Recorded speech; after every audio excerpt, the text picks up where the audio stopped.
C'est depuis 3 ans que le gouvernement allemand appuie l'agenda du numérique du ministère béninois pour ce qui concerne la transformation digitale de l'administration ici au Bénin.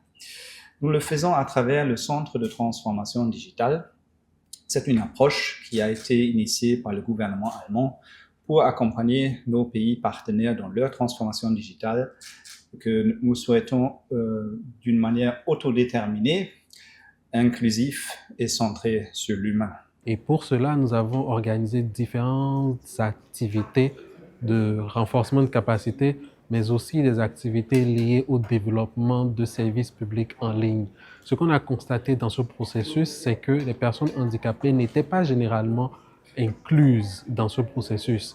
Et ces personnes éprouvaient déjà des difficultés à consommer ces services en ligne. Des personnes handicapées en général, et en particulier les personnes aveugles et malvoyantes, les personnes handicapées auditives rencontrent encore chaque jour des obstacles pour accéder à des services numériques qui sont pourtant essentiels, comme les sites web qui sont inaccessibles, des applications mal conçues. Donc on s'est dit, ah mais tiens, il y a un coup à jouer, il y a nécessité en fait de mettre la lumière sur cette problématique et de faire en sorte à ce que tout l'écosystème comprenne la problématique. Quand on parle de handicap, tout le monde est concerné.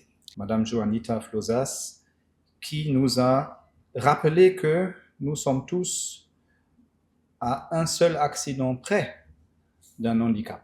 Nous reconnaissons le potentiel intrinsèque du numérique comme un vecteur de développement socio-économique et d'amélioration de la qualité des services publics, mais aussi de la réduction des disparités. L'inclusion numérique ne doit pas être un slogan.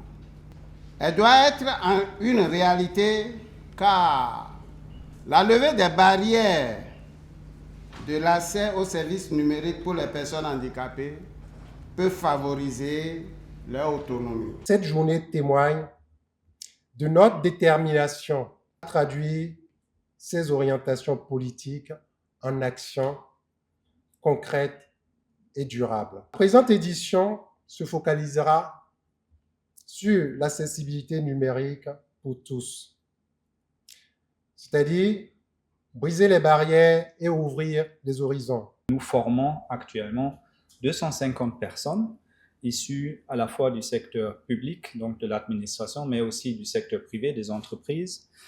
Et ces personnes travaillent au quotidien sur la digitalisation des services. Ça, c'est une bonne initiative, mais ce n'est pas suffisant. Nous pensons que nous devons porter ce thème à l'échelle et la journée de l'inclusion numérique du genre est un moyen de la mise à l'échelle pour sensibiliser, pour que nous puissions contribuer à briser les barrières et ouvrir les horizons.